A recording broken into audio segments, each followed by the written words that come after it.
What you know, Alibis? Welcome to another episode of Pretty Lies and Alibis. I'm Gigi. It's Monday, August 18th. Hope you guys are having a good day so far. We're going to start episode 1 of the Donna Adelson crash course to get you guys ready for openings, which are projected to begin around Friday, but could be sooner if jury selection goes quicker. So it's a good reminder. If you're not subscribed to the YouTube channel, go ahead and hit subscribe. Like this video, and if you want notifications of when I post new content or go live, click that little bell icon. Now, today at 1:30 Eastern, Donna does have a hearing. Not sure right now if that's going to be live streamed or not. If it is, I will carry that live on my channel, and if not, I will try to find out what happened during that hearing today and do a recap episode later on that. Jury selection begins tomorrow morning. For those of you not familiar with this case, this is a very convoluted story. There are a lot of players. A lot of things happened from the time Dan was murdered up to today.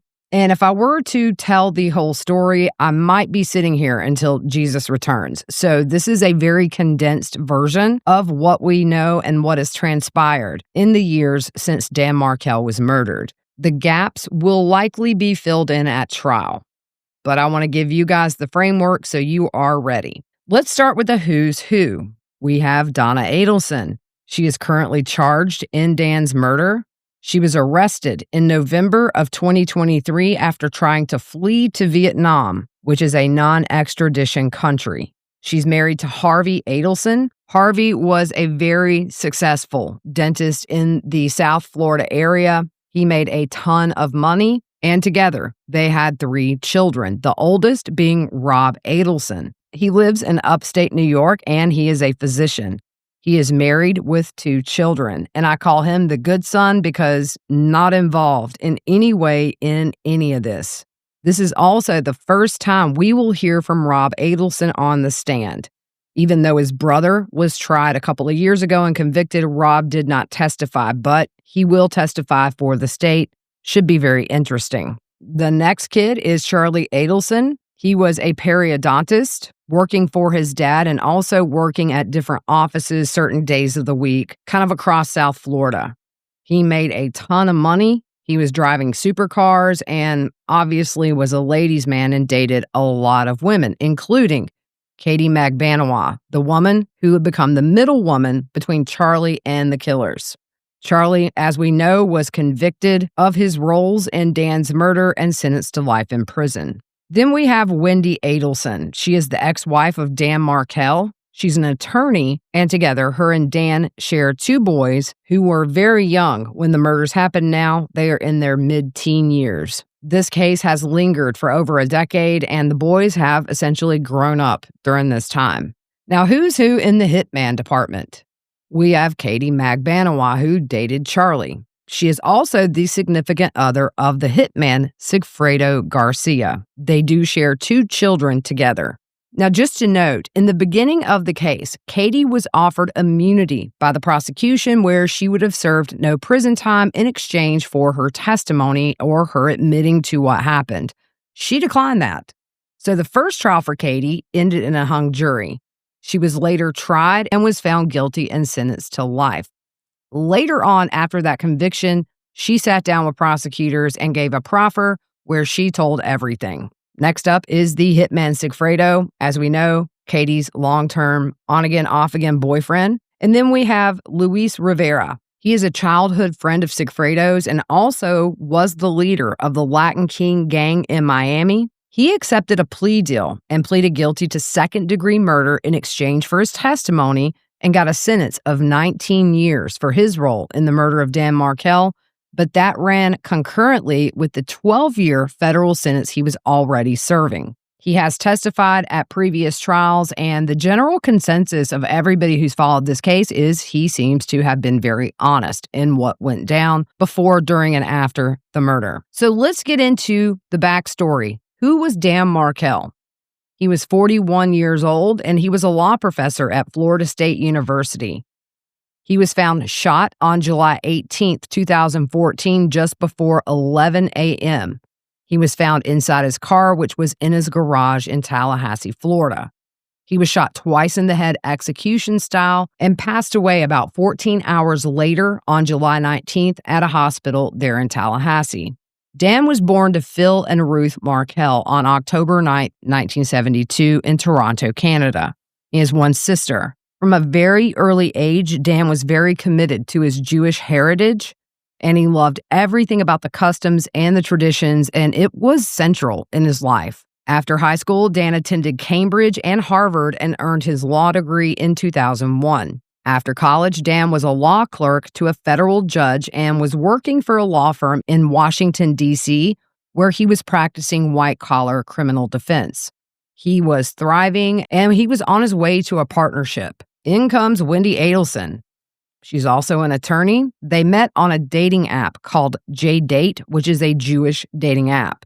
It's been said that Donna helped her pick out Dan. As we know, Wendy comes from a very wealthy family in Miami, Florida.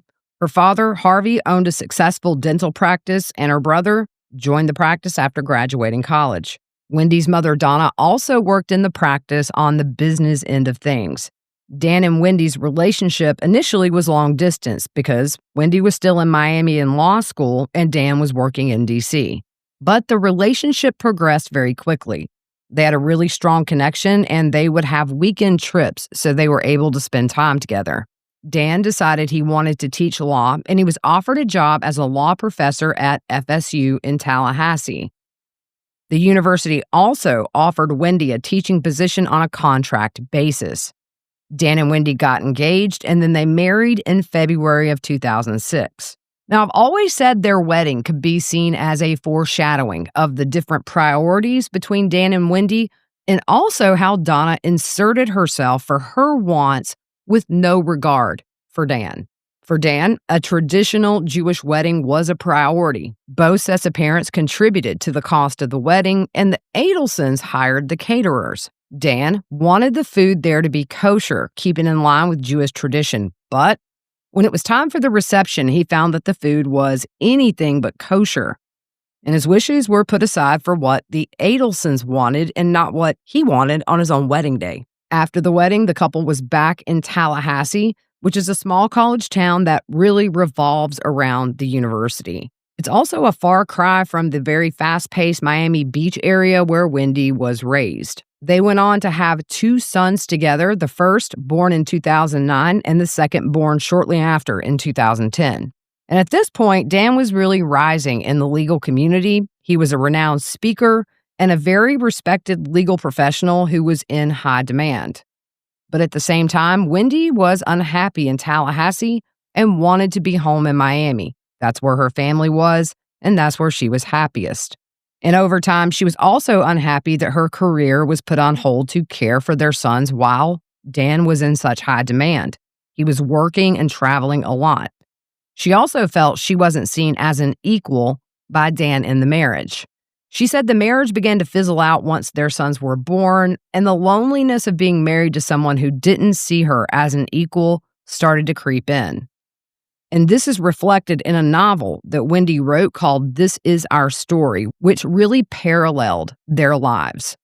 She complained of things such as moving to a town for her husband's career. She complained about the weather. She did have praise for the residents, but another part of the novel said, "We built love like a house of cards. We had no support and pulled away from our support systems.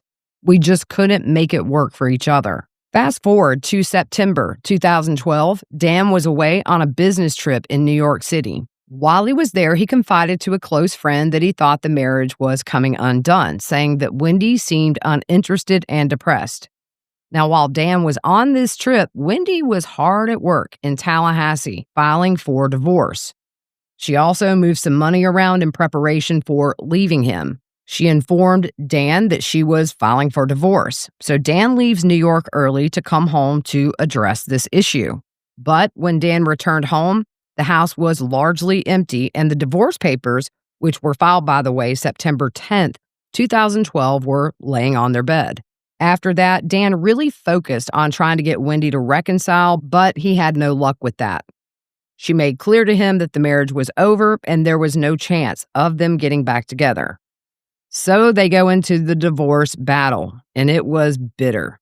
On June 20th, 2013, Wendy filed a motion to relocate the boys to Miami, which is 400 miles away from Tallahassee, in order to be close to her family. There was a lot of back and forth about that, and in the end, a judge denied her motion and dismissed Wendy's request with prejudice, meaning she could not ask again to relocate the boys.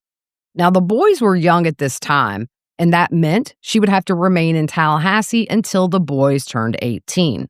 After the judge denied the request to relocate the boys, this is really where Donna becomes unhinged and obsessed with Wendy's life. She and Wendy would exchange very lengthy emails where Donna would call Dan derogatory names. She would tell Wendy to take control of her life. Donna didn't want Dan to think he won by Wendy losing the right to move with the boys. She said they needed to hit Dan in his weak points, meaning money, religion, and control. In one email, she reminds Wendy there are 5 weeks until their court date. Donna says that her life, Harvey's life, and Charlie's life will be affected based on how well Wendy can perform and act before the divorce was finalized on July 31st. She told Wendy, "You can be a good actress when you want to. You need to put on the performance of your life. Dan hasn't beaten the Adelson family yet. We've helped you for the last 10 months. Now it's time to help yourself." Donna did some crazy things, such as suggesting Wendy threatened to convert the boys to Catholicism, knowing that would be devastating to Dan as he was Jewish, and he was raising the boys in the Jewish faith. Donna told Wendy, "Take control from him. He's going to want you to stop this." There's other evidence showing Donna would do anything to hurt Dan, including suggesting they dressed the boys up in Hitler costumes. What's ironic, the Adelson family, also Jewish. Another crazy concept is they talked about suggesting the family offer Dan $1 million to allow Wendy to relocate to Miami with the boys. There would be contributions of 1/3 each, meaning Wendy's mom, Wendy, and Charlie.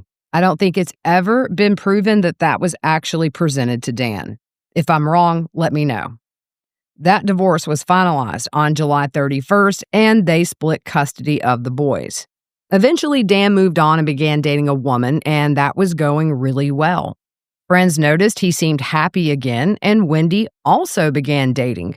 She started dating a man named Jeff Lacasse, who worked at FSU in the College of Social Work. We'll get to him in a later episode with his police interviews and also his testimony about Wendy and the Adelson family.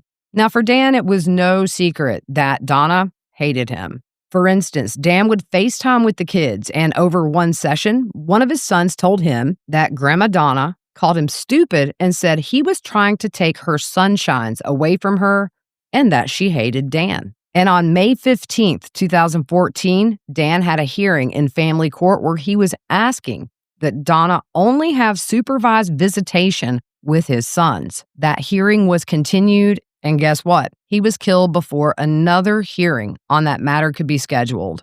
Also, not heard in court before his murder was his accusation that Wendy was not accurately disclosing her financial records. Let's move on to how Charlie and Katie meet, because these two are very central to the murder of Dan Markel. Katie met Charlie at a dental practice. She started working there in July of 2013. She was working at the front desk. Charlie would come in the office around every 3 weeks for a half a day and do work. One night, he worked late and asked Katie if she wanted to have dinner. Their first date was in October, and he was the one pursuing her, according to Katie. He said he asked her out because she was cute, friendly, and graduated from the same college at a different time than he did. Now, he did learn she had 2 kids and knew that she had been in a relationship on again, off again with the hitman Sigfredo for 10 years. They would go out once or twice a week, mainly due to their different schedules. Now, at Charlie's trial, Katie testified the idea to kill Dan came from Charlie. According to her, the first time he brought it up was on Halloween in 2013. They had gone to a Halloween party, and as they were getting in the car to leave, he asked Katie, "Do you know anybody that can harm someone?" She said yes and then left it alone.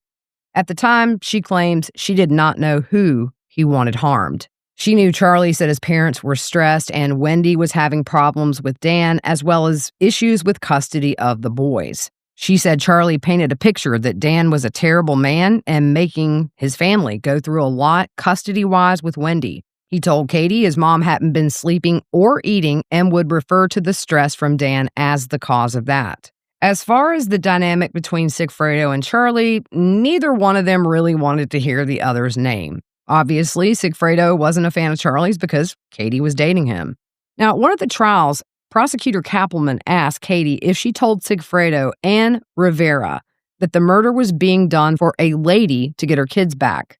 Katie said she believes that information was in the envelope Charlie gave to her to give to the hitman. She was at Charlie's house on a random night, and he gave her a manila envelope that was sealed. Charlie told her not to open it, don't look inside. He said he did not print it from his office. He wore a glove so his fingerprints would not be on it, and he also didn't lick the envelope. And he put that envelope in a diaper bag Katie had.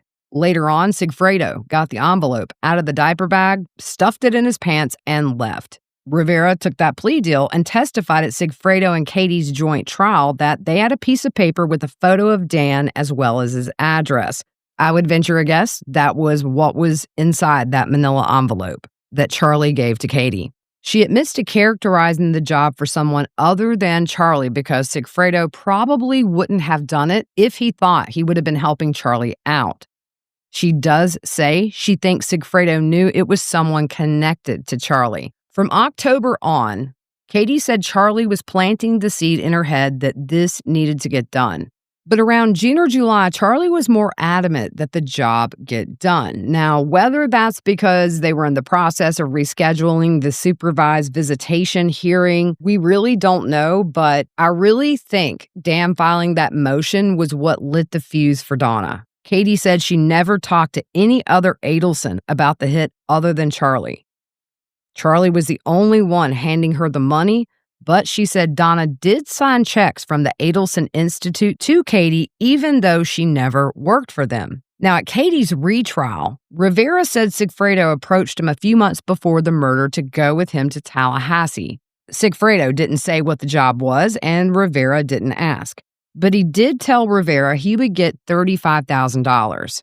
In Rivera's proffer, where he told all. A ways into the interview, he said he thinks the reason Sigfredo agreed to murder Dan is because essentially, Katie had Sigfredo's head all messed up and he was in love with her. He said he had never heard of Dan Markel before the murder or anyone with the last name Adelson. He had never been to Tallahassee before the first attempt on Dan's life. And yes, there was a first attempt and then the second attempt, which unfortunately was successful. Rivera said he robs drug dealers and he thought that's what they were going to do.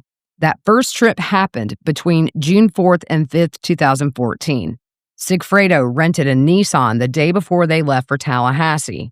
Sigfredo showed Rivera his gun, which was a blue steel long-nosed Taurus. Rivera told Sigfredo he was crazy to use that, so Sigfredo told him to get a smaller gun, maybe a .38. And Rivera did. He got the gun from someone in his neighborhood and paid $150 for it. That gun was bought the same day Sigfredo rented the Nissan for that first trip up to Tallahassee. Rivera gave Sigfredo the gun and he cleaned it with alcohol and a bandana so it would not have Rivera's fingerprints on it. The day before they left, they had to go buy bullets. Rivera went inside and Sigfredo waited in Rivera's Mercedes.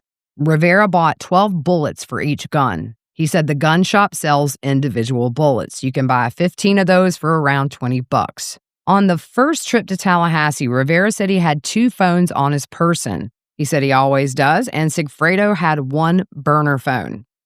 He thinks Katie may have had a burner phone as well on that first trip. He said he knew her number by heart and saw it come up on Sigfredo's phone when she was communicating with the two of them while they were in Tallahassee. But that first trip, they both had the Smith & Wesson .38 short-nose revolver. Rivera said he was going to keep an eye on Sigfredo because you never know what's going to happen. He said he didn't really trust Sigfredo, and he did not know if Sigfredo might kill him, so he wanted to be prepared. Now, during the proffer, it's pointed out, you grew up with him. he's not going to kill you, but Rivera said Garcia was drugged up and he shot the Prius on the second trip where he severed the gas line. We're going to get to all that later. Rivera said it could be where Sigfredo was worried he may snitch on him and get him out of the way and take all the money. When they were in the car going to Tallahassee for the first trip, Sigfredo said he was hired to kill someone and told Rivera he would be paid that $35,000. Rivera said he was asked to go because Sigfredo only trusted him and he didn't want to go alone.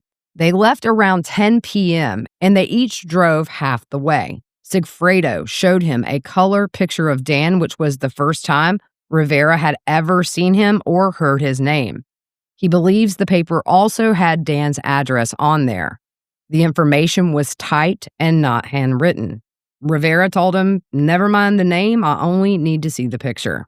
On the way to Tallahassee, they stopped at a rest area and they got gas. Garcia paid in cash. He said they had given him $5,000 and $2,000 of that was in his pocket. Rivera said Sigfredo got the money from Katie, who got it from the lady. He never said the name of the lady.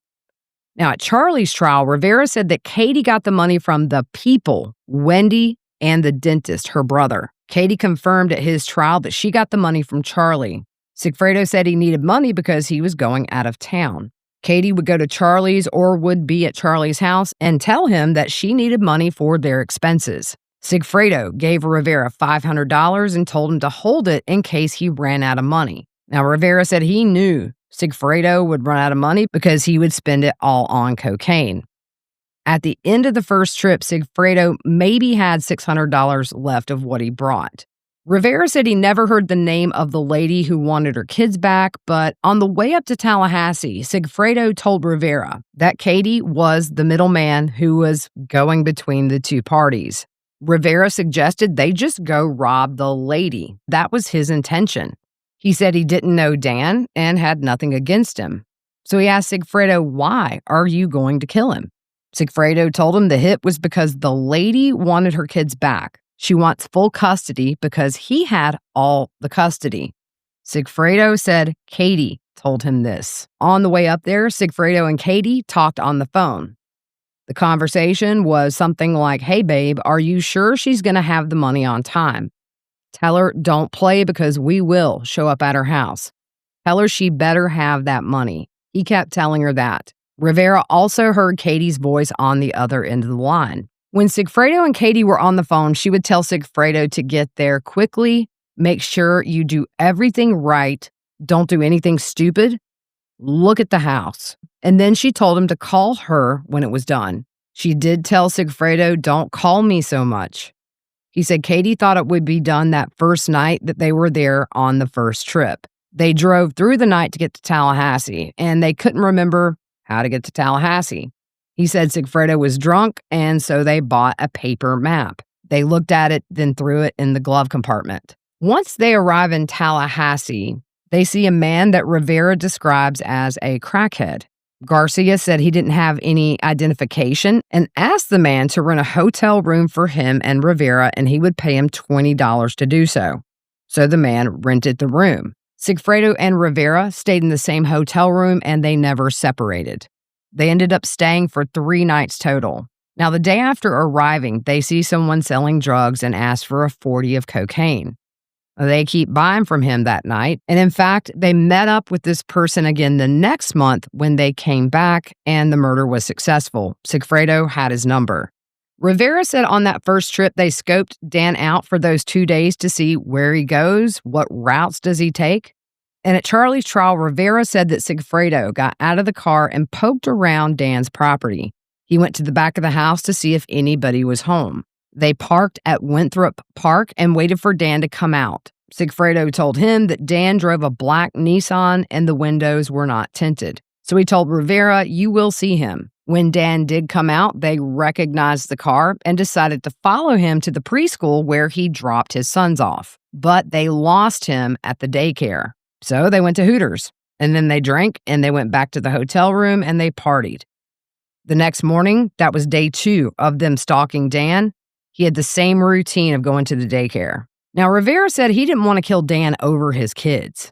At Charlie's trial, Rivera said he wasn't going to kill Dan in front of his kids. He wanted to rob Wendy since he thought that's where the money was coming from. But Sigfredo said the job had to be done. Rivera was asked why he was paid so much money just to be a ride-along and asked if he was going to be the trigger man. Rivera said that he was going to be the ride-along, but at one point, Sigfredo did say you should go in the house and kill him. He was asked why Sigfredo would tell him to go in and kill him, and asked if Sigfredo thought Rivera had killed people in the past. And Rivera said that's what he thought. But Rivera said he has never killed anybody in his life. The investigator asked if on the first trip Sigfredo thought Garcia was going to be the shooter, and he said yes. But Rivera said he personally did not have the guts to shoot somebody over some kids. He said in the end, they scoped Dan out for a day and a half or 2 days. Rivera told Sigfredo he did not think this was worth it and that Sigfredo needed to think about it. Also, the plan was to kill Dan in the morning, and they lost him both times he went to the daycare. Ultimately, the rental car pinged the car in Tallahassee, and it was only supposed to be a local renter. That was kind of their cue to leave for Miami. On the way back to Miami, Sigfredo kept talking to Katie, and Rivera told him to wait and talk to her in person. Quit using the phone because that's how you get caught. He also said when Sigfredo is drunk, he talks way too much. Sigfredo told Katie on the way back to Miami that nothing happened and they would probably come back. He told Katie they followed Dan and said when he was home, he would park in the garage, so they didn't know if he was actually home or not. There was no date set to come back when they returned to Miami. Rivera said nobody questioned them about not killing Dan on that first trip. And he doesn't think anyone knew that he was going with Sigfredo except for Katie. But Rivera was worried Katie would tell the lady that he went along. So that's where we're going to end today. And I know it can be confusing at times, but I wanted to set up the who's who, the motivation for murdering Dan, and also that first trip that ultimately ended with them not killing Dan and returning back to Miami. So on the next episode, we're going to dive in a little bit deeper into these connections and how things went down. That's it for today. Hope you guys have a good rest of your evening, and we will see you soon.